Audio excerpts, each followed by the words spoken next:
Bom, o objetivo então aqui hoje é nós abordarmos a intersexualidade sobre o aspecto médico, né? Eu, como ginecologista, vou abordar brevemente sobre a intersexualidade, comentando que dentro da ciência médica a intersexualidade é considerada uma anormalidade na diferenciação sexual.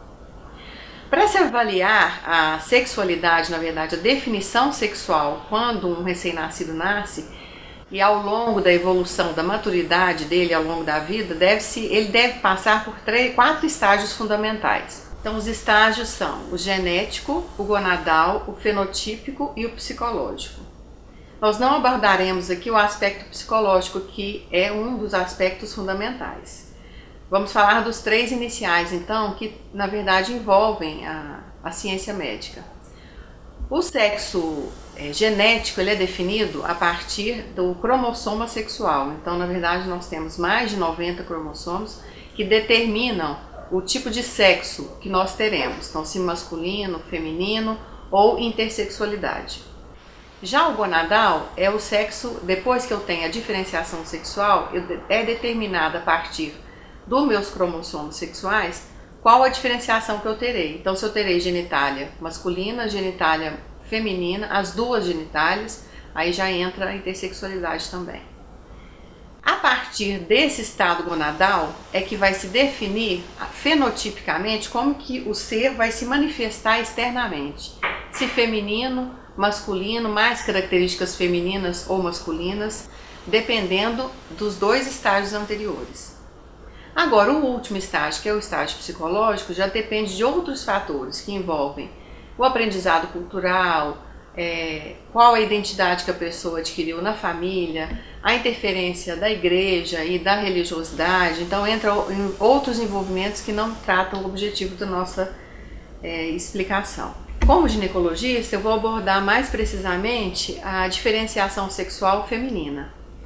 Na verdade, como um todo, geneticamente, nós somos programados, embriologicamente, melhor explicando, para sermos todos mulheres. E, na verdade, alguns fatores no início da embriogênese é que vão definir, a existência de novos fatores vão definir se nessa embriologia a pessoa vai se diferenciar como um ser masculino. Então, só para lembrar que embriologicamente todos nós, até a 7ª semana de desenvolvimento embrionário, somos todos femininos. A partir da 7ª, 8ª semana, há uma diferenciação, se você vai se tornar masculino ou feminino, a partir da existência de alguns fatores de inibição femininos, que são fatores de inibição müllerianos. Se existe esse fator de inibição mülleriano, vai se desenvolver embriologicamente um ser masculino. Se não existe esse fator de inibição, vai se tornar feminino. Bom, agora dando continuidade a essa explicação. Existem várias causas que embriologicamente, no desenvolvimento do feto, podem culminar e gerar futuramente a intersexualidade.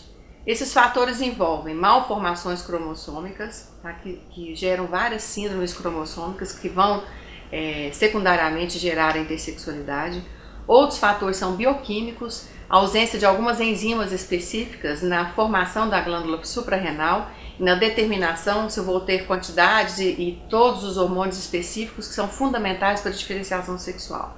Existem fatores também externos, uso de hormônios durante a gestação, que podem ser masculinos ou femininos, que não deveriam ter sido utilizados, e até outros fatores que são desconhecidos da classe médica e que não se descobriu, se investiga e não se achou nenhum medicamento, se identificou cariotipicamente e genotipicamente qual que era a parte genética e não tinha nada alterado no cariótipo do indivíduo. Então tem essa última causa que é a terciária. Então nós temos fundamentalmente os fatores que são genéticos, que alterações cromossômicas geram a intersexualidade, secundariamente alterações bioquímicas, tá? Que são deficiências de algumas enzimas, o uso de medicamentos durante a fase gestacional, tá? E principalmente durante o período de embriogênese, que é até a 8ª semana de gestação. E, por último, teríamos fatores que não foram descobertos ainda pela ciência médica. Um outro aspecto que eu acredito ser muito importante ser comentado aqui, o objetivo médico, quando se faz o diagnóstico de um estado intersexual, ao nascimento de uma criança ou ao longo do desenvolvimento dela, antes de atingir a puberdade, principalmente no nascimento, eu queria abordar um aspecto. Para se registrar a criança, obrigatoriamente há definição, tem que haver a definição se sexo masculino ou feminino, pelo menos pela legislação brasileira. Se você não tem essa definição, não há como fazer o registro. Então isso gera uma ansiedade na família, não só no casal, mas a família toda, não saber como abordar e como criar essa criança e contextualizar todo esse quadro, que é um quadro muito diferente para a família poder lidar.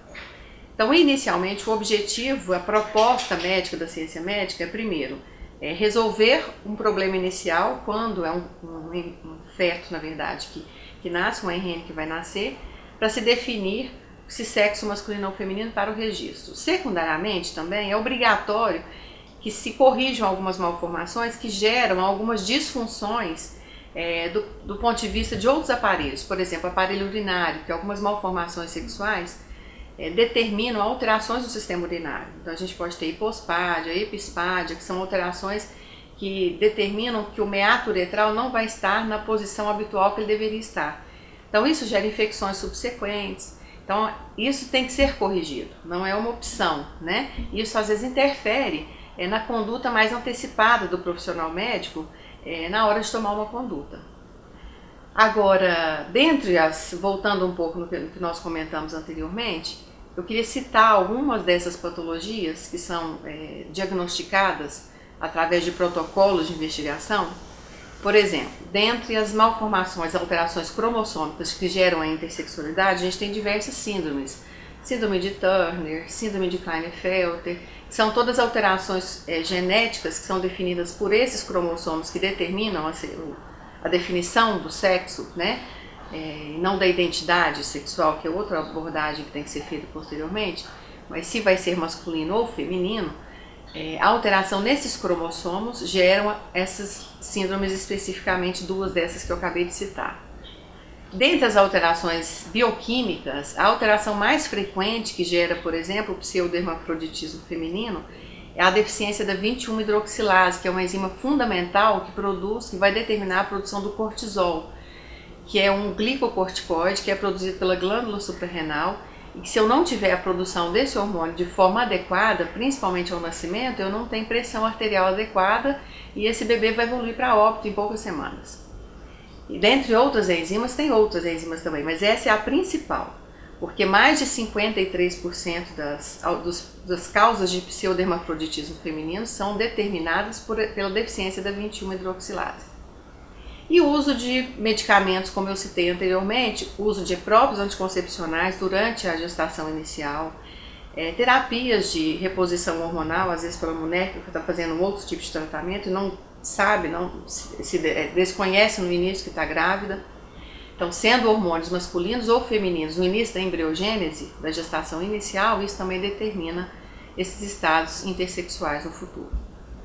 Bom, eu acredito que o objetivo nosso era pelo menos fazer uma explanação bem genérica em relação à abordagem médica da intersexualidade, mas não tem como, conjuntamente, além desses diagnósticos e no protocolo de investigação dos diferentes estados intersexuais, ter a participação multidisciplinar de outros profissionais para se poder abordar tanto a família quanto as outras pessoas agregadas que estão envolvidas nesse processo, para se conduzir essa alteração, na verdade, de uma forma harmônica, sem gerar grandes sequelas e consequências para todas as pessoas envolvidas no quadro.